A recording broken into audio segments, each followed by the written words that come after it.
Hindi na by mga representative natin sa Congress. Shortcut na yan. Ginagamit nila pera. Ayuda. Pinaparaan sa ayuda. Remember, tandaan ninyo mga Pilipino, kanang ayuda, inyo yan. May Diyos ko po, walang tao dito sa Pilipinas o milyonaryo man o bilyonaryo na magbigay ng pera baski 1 peso sa inyo.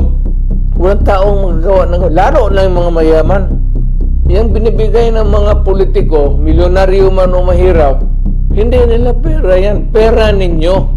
Yung ibigay ninyo ng pera, kunin ninyo, kay pera ninyo yan. Hindi gago itong nag-imprinta yan sila ng pera, ipamigay. No, it's your money. Ninanakaw nila yan, yung iba. Kaya kunin mo yung pera, gastusin ninyo, huwag kayong mahiya, huwag kayong tawag na mag-guilty. Hindi karapat-dapat, pera ninyo yan. Walang tao dito sa Pilipinas na gago nagbibigay ng pera sa sarili. Kagaya ng Kongreso ngayon, parang nauubos talaga ang pera ng Pilipinas na parang tubig gastos nila. Allow me to greet everybody, every Filipino, to greet you Merry Christmas and a Happy New Year. Mga kaigsuunan ko, dugay-dugay na kong nawala pagka-mayor. Kung nakitaan po nako sa pagkawala nako, daghang nausab sa even the landscape, building, ang Davao by leaps and bounds has tremendously improved. Traffic is, the congestion is very serious. We might want to improve on this. Wala na tayo dalan ka, we cannot expand San Pedro. Di na tayo pwede mong guba o building sa right or left of San Pedro. That is not possible anymore. What we can do is maybe go to another place, build another city like Makati, like Manila noon. Then there is a Makati, there is a Quezon City. We build satellites. Pero matagal pa yan. In the meantime, we just have to bear with the problem. Ang ano nito is itong mga lights, traffic lights, inutil yan. Hindi talaga, hindi magagana yan.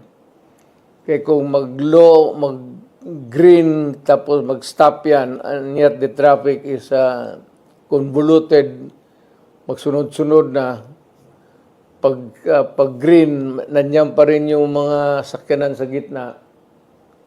It means tao, manpower talaga. Even in Manila. So, that is a solution that we might want to look into. More warm bodies, human beings to man the traffic. Only during rush hours lang naman.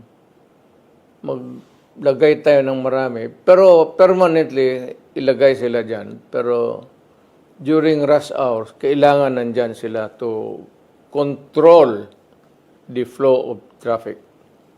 Alam mo, isa dyan, mag-conk out, magbara, o magbanggaan. Kung walang tao ang mag-control dyan, magsabi dito tayo muna magdaan, dyan na magkabuhol-buhol yung traffic. So, manpower is what is needed of the moment. We will try to solve the problem. On the other side naman, what does that translate or mean to anybody or everybody? It means that Davao has developed tremendously. Maraming sakyan. Not only Davao City, but yung community. Maraming pumapasok, and yet we cannot expand internally kasi nandyan na yan. What we can do is just control yung traffic sa loob. Tao talaga yan. Kasi yung highway okay na yan. Kukunti na lang. But we need more traffic personnel. So yung traffic division ng police department, we will ask the Philippine National Police to add more men. Total maraming trained motorcycle cops dyan, nag-training. And we would need about, tingin ko, another 50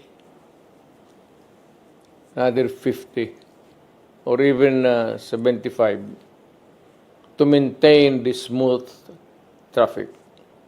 It's really a problem of manpower. Hindi mo masahan yung red tapos green.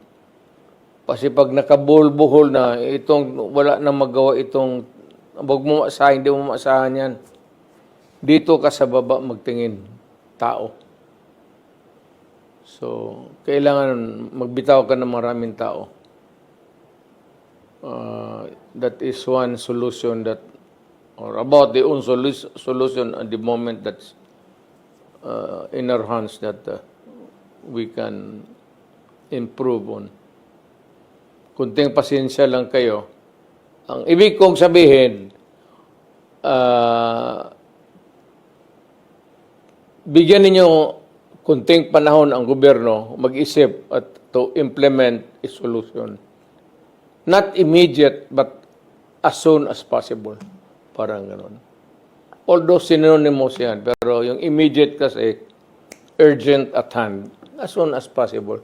Because we have to train, you have to go into the budget.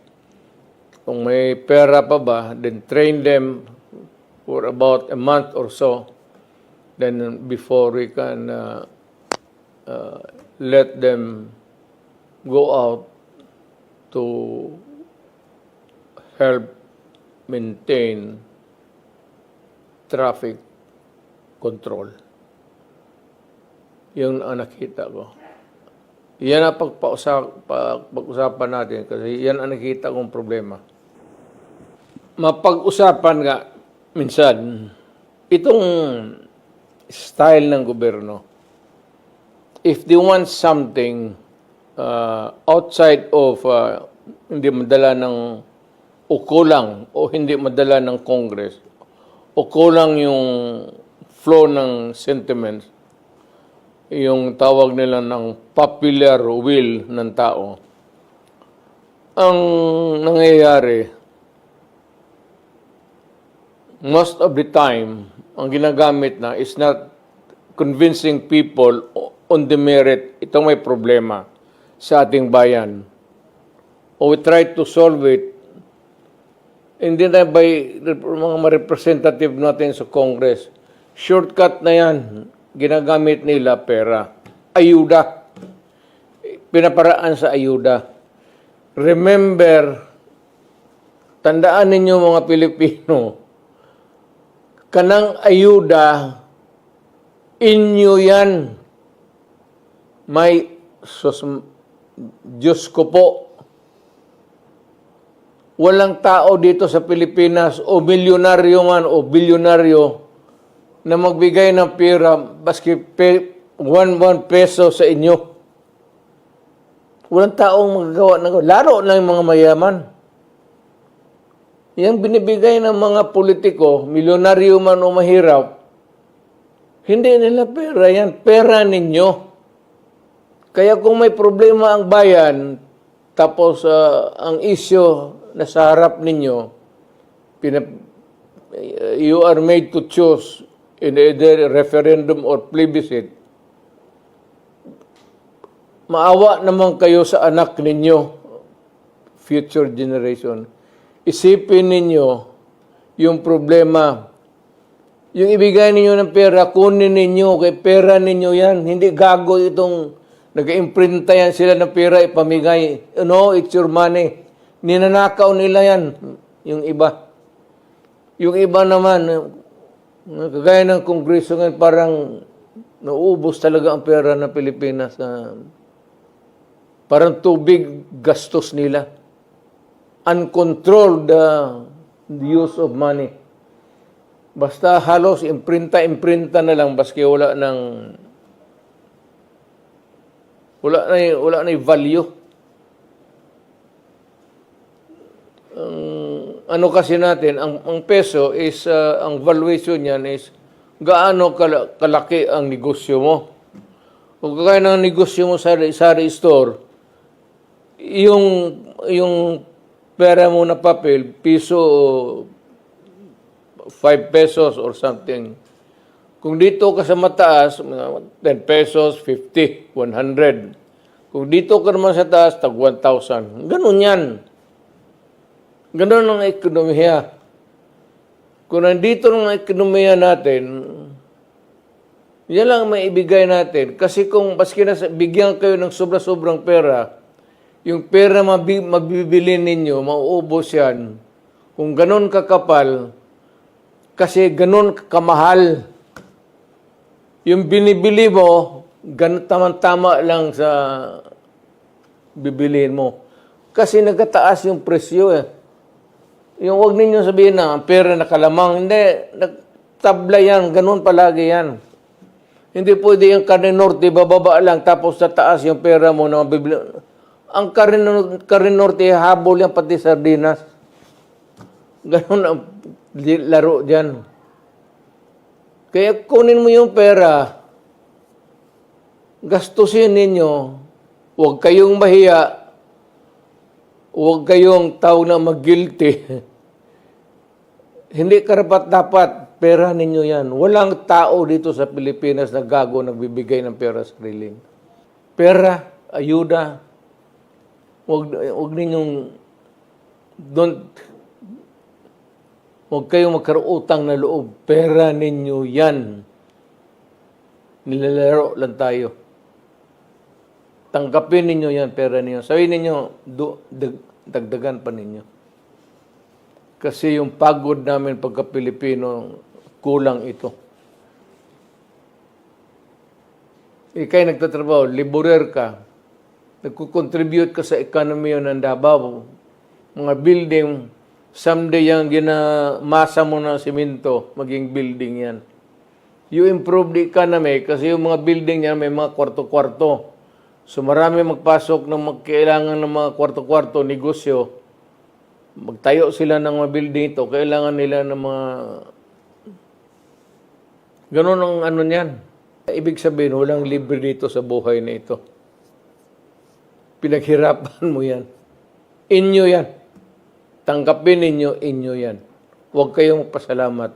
Yan ang mensahe ko para sa Pilipino. Sa mga kaigsunan akong Pilipino, mga kapatid ko, sa lahat na, sa buong bayan ng Pilipinas, Pasko ngayon, somehow, as your former president and a leader of the community, I have to give my yearly, marinig man lang ninyo yung ano ko sa what's in my heart.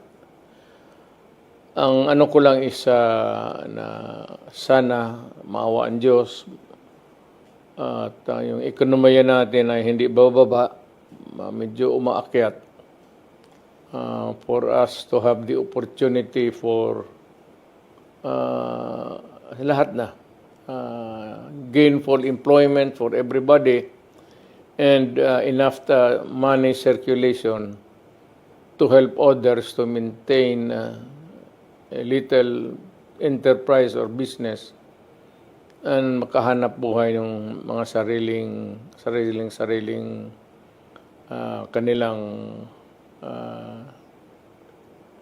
mga negosyo at maliit na whatever is there. Basta something that is gainfully employed para makatulong sa buhay.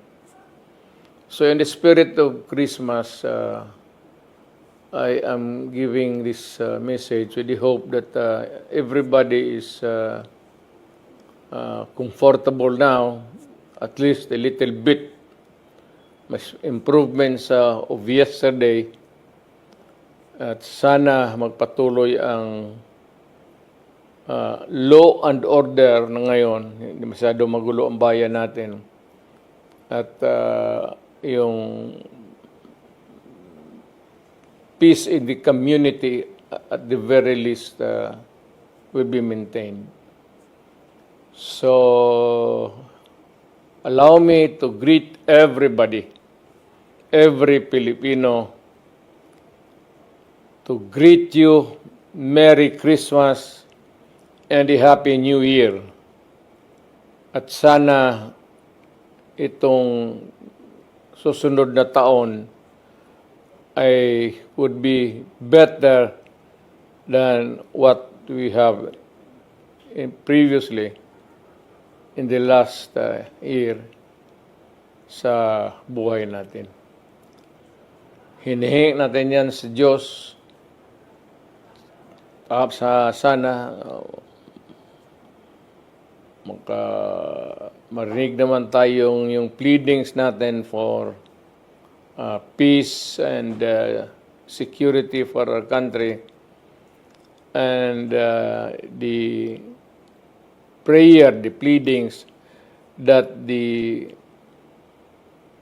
business sector will improve and everybody, I said, gainfully employed in the year that would come ahead of us. With that, it's my fervent hope that you will have a good year sa ating buhay sa pagkapa-Pilipino natin. Again, Merry Christmas and a Happy New Year to all of you. Maraming salamat.